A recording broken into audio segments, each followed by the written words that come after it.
Welcome YouTube to another episode of D&D Fridays. Today we'll be taking a look at a pretty common topic in terms of magic items, how to go about awarding them, their rarities, all that type of stuff. But before we do, don't forget, hit that notification bell, that subscribe button, and comment on down below on what are maybe some of y'all's favorite magic items. Without further ado, let's start. So, when we get to the topic of magic items, we tend to, we're really talking about the subject of items that have some sort of magical quality to it, no matter how weak or powerful it may be. So, stuff from the very common Helm of Dread to the super powerful Holy Avenger and Robe of the Archmagi. So there's definitely a whole wide range of different types of magic items that you can get. And then also when it comes to magic items, one in addition to really looking at what they can do, another indicator of typically, not always, but typically how powerful they are is what rarity they are, from common, uncommon, rare, very rare, and legendary items. So really, and when it comes to the rarities, that it's not the end all be all, but it it's a very good indicator of about when you should be given those types of things, and expecting those types of magic items within your game. So let's start talking about magic items from the player's point of view. What type of magic item should you really be expecting, I should say, as the play goes on? What's your thoughts on that? Well, I mean, as a player, you always want the biggest, baddest thing that you can get your hands on as soon as possible, right? Uh, I, that definitely unbalances the game if that happens, right? You don't want to do that, right? You don't want to just give them the biggest, baddest weapon that they can get their hands on, or magic item, excuse me, that they can get their hands on. You want to balance it out, right? You want to start small, kind of incrementally ramp them up. I think it also teaches a good lesson about how to manage expectations, and lets the players experience some of the lesser known or less often used magic items in a game, right? Yeah, that's that's pretty good, because I think from a player's point of view, of course you have different types of players, but especially when you start taking a look at some of the more like optimizers and min maxers and stuff, you really start to think about how can I get that robe of protection, that ring of protection, that winged boots, that staff or robe of the Archmagi, the ring of invulnerability, the cloak of displacement, stuff like that. It's like, all right, what can I do to get that? Do I need to steal it from somebody? How much gold do I need to acquire for it? Whatever the process is. So I think you hit the nail right on the head in terms of just really managing those expectations. And just going back to a previous video, I think that's something good to talk about in a session zero, is how to really go about magic items. Will there be magic items at all? If so, about when should you be expecting it? Right. Yeah, and definitely have those rarities in mind. You definitely don't want to give players a legendary item too early in the game, because legendary items are typically legendary for a reason. Absolutely. They are some of the most powerful items in the game. That's why they're legendary. They should be rare. They should be very hard to find. It should be after some epic major portion of the story as kind of as a reward, um, which usually don't come until a little bit later in the game anyway. Um, yeah. But at the same time, when we're talking about rarity, not all magic items of a particular rarity is created the same.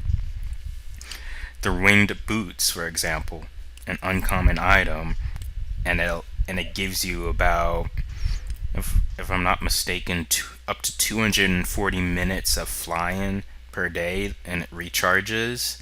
Um, and you need to use it at least a minute at a time, but past that minimum minute, you can use it as long as you want, up to that 240-minute cap. That's powerful for an uncommon item. The Wings of Flying, that's a rare item. It gives you 1 hour of flying per day. So keep that in mind. The rarity is a good tool to use, but it's not the end all be all, and one should always look at what a magic item can actually do before making the final decision. But go ahead.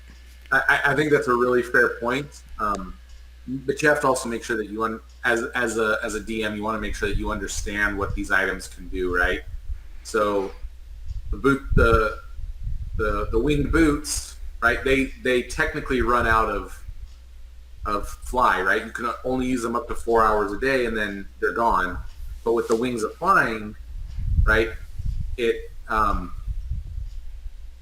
it you can basically just reuse it and use it and use it again. Um, I guess the point that I'm trying to make is that you want to make sure that as a DM you are familiar with what you're putting into your campaign, so that you don't run into these issues if they find a wings of flying versus uh, winged boots or anything like that, right? You want to make sure that you understand that, so that you can understand the impact of the players having those two. Yep.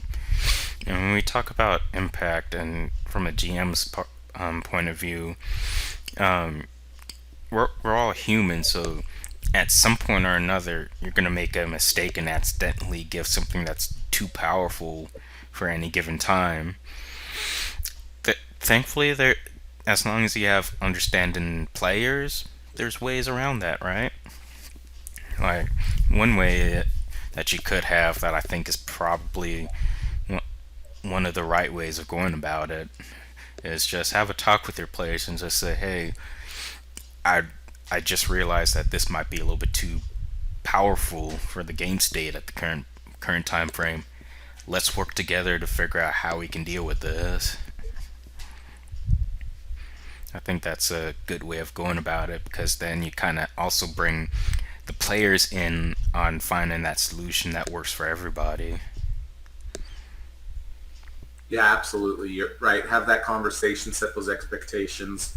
And if you do, like, to your point, if you do give them something that's a little bit too powerful, let them know that that's going to affect what they get for the rest of the campaign, because you know they've got something really really powerful, Yeah, and you don't want to just build on top of that and make them essentially unstoppable, right? You want to have that tension there. exactly. And on the flip side of that, in terms of the players, I think as players, you also need to more or less be a little bit of understanding when it comes to magic items, and not too pushy when it comes to magic items. It's great to have like a wish list or something like that of what you may want for your character, but never be always in terms of, all right, I need this now, and I'll go to any extent to get it now, even destroying the fun of the game or whatever it may be. So definitely keep stuff like that in mind. I, I think the two operative words that you used was wish and want, right? There's a big difference between needing something to function and wanting that, right? And if you create that wish list and provide that to your DM, you allow the DM to be able to manage when they give the when manage fulfilling that wish list, so that you can keep excited and you're like, oh, is am I going to get rewarded this time? But you're not just constantly bugging them like, I want this, I want this, mommy, mommy, mommy, mommy, right? Yeah. And I think you brought up a good little side point with, in terms of, as players, always be very careful on creating a character where that character needs a certain magic item to function at all. It's like I'm putting my 8 in strength, but I really need that gauntlet of ogre power to have this character do what I want it to be. Right. Now it's great to say, hey, I would love a gauntlet of ogre power. That would make my character pretty nice to roleplay for reason X, Y, and Z, or whatever it may be. But it shouldn't be to the point where it's like I cannot physically play this character without magic item X, Y, and Z. Exactly. Yeah, you don't want to tie your progression to a magic item that might or might not show up, and railroad the DM into making your character what you want it to be. You should build it the way that you want. Yeah, exactly. And then another portion of what I think is pretty good for pretty much magic items is in the DMG as well as in Xanathars. There's a list of magic items that you have. So in the or can have. So in the GM or DMG, you have magic item tables, tables A through I, and basically that you can roll a percentile dice, and based on what you roll between a 1 and 100, a different magic item can pop up out of that. I think that could possibly be pretty fun, depending on what's going on. I think depending on the group of players and GM that you're in, that could be a lot of excitement of, hey, we just beat this boss. Somebody roll me a D100 now. There you That go. can get some players excited of, ooh, random loot. I wonder what the heck we're gonna what the heck we're gonna get. All right, who's feeling lucky today? Whoever's feeling lucky, roll that D100. Yeah, exactly. Yeah, but you definitely want to make sure that you have the right group because some players might not want that random loot table for whatever reason. So I think, and then also in like a little caveat of that is make sure you're using the right magic item table for what your group is, because the random table A has a bunch of weak stuff meant for lower level parties, like a potion of regular healing and stuff like that, and like the high end stuff is a drift globe. But random tables like G and H and I have like legendary items and stuff like that in it. So make sure you're choosing the right table for what's going on in your party. Yep. And then if you do decide to use the random tables from the DMG and you're following all this advice and using the right table and everything, the only thing you can do once you call for that D100 percentile dice is don't be mad as a GM if the players happen to roll that 100 or that 93 or something like that.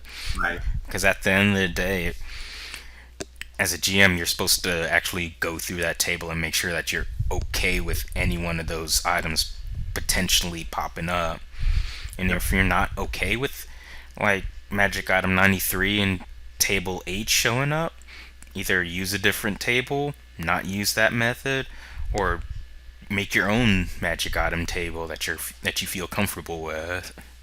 Exactly. I think that's a really important point. Is if you're not comfortable with the way that the tables are constructed, they're either too powerful or too weak or just not right. They're not Goldilocks enough. You can definitely build your own and mix and match and do what you feel is appropriate for your campaign that you're running as a DM. Yeah, I think that's a really, really good point. yeah. As I remember, I can't remember if it's in the DMG or in the PHP, but one of those books literally says at some point is the GM has final say on anything. They could change any rule, any item, any table, anything. So GMs definitely feel like you have the power to make a comfortable list of magic items. Yep. And if you're actually going to change how a certain item works, like let's say you're changing the gauntlet of ogre powers, and it's one thing to change it up before you give it to the player, but if the player already has it, make sure you talk to the player first before you just throw them a curveball and say, just have that conversation. Say, hey, player Sue, you have the gauntlets of ogre power. I think it's to this because I'm seeing X, Y, and Z. Let's work on making it a little bit better or a little bit weaker or whatever the solution is, but definitely incorporate the players in it so they can be a part of the solution making and they Yep. know that, hey, whatever solution we come up with, I played a part in it. So they'll feel a lot more excited and happy when they do get something that seems tailor fit for them. Yep. Yep. That keeps the interest and the excitement level up when that happens. Yep. And and going back to something you said earlier, I think that if magic items are a thing in a campaign, I think it's very cool if players. I think it's a pretty good thing if players could have that wish list. I think that GMs and players alike shouldn't be afraid of having that wish list, Yep. because that gives something cool that a player can, player character can work towards, like in their little character backstory arc or something like that. Totally. It gives a little bit of that sense of ownership and keeps them invested. Yeah, and I think overall, magic items are a beautiful thing to have as long as you're playing in a campaign that allows for magic items. And then just to get back on the magic item rarity thing, I think so. We have 5 different rarities of magic items: uncommon, or common, uncommon, rare, very rare, and legendary. And I think each one I think corresponds to or should correspond to different level arrangements. I think like common are pretty balanced for maybe like level 1, level 2 play. I think uncommon is pretty good for around levels 3-ish to about 6, 7, 8. I think rare is probably good from about 5, 6-ish to about maybe 11, 12. I think very rare is probably pretty good from about 9, 10-ish to probably about 15, 16. And legendary items are probably good from about 15, 16-ish onwards. What's your thoughts on how that sort of thing works? Yeah, I think that's a pretty good rule of thumb. Um, the DMG has it a little bit different. They have common and uncommon starting at first level, and legendary all the way up to 17 and higher. But I like your take on it a little bit more because it lets you move up the category at a slightly different pace and adjust as you need, and lets you overlap when you overlap at certain points instead of just saying, hey, I'm a level 17, 18, 19 character. Guess what you found is a rare, right? The way that you presented it, you kind of block it off a little bit more so that when you get to the higher levels, you're more likely to get that very rare legendary item. So I like your suggestion there. Yeah, and overall, I think the end goal is no matter what, find out what works for you and your party, because it might be slightly different based on how the campaign is rolling. So I think it's always good to really use the first couple of sessions of any campaign to really figure out what your players are really meshing together as a team. Are they really coming together to become a powerful team or whatever it may be, and kind of use that as a building block or a foundation for, okay, now I know a about where to go in terms of how many magic items to go out, which ones I could have a little bit more common. Should I have magic items where players can buy magic items, or am I just gonna have them just find it in random places? Me personally, I enjoy having magic shops as well as just finding them, because if you're not a full caster like a wizard, you don't really have much to spend your pockets of gold on.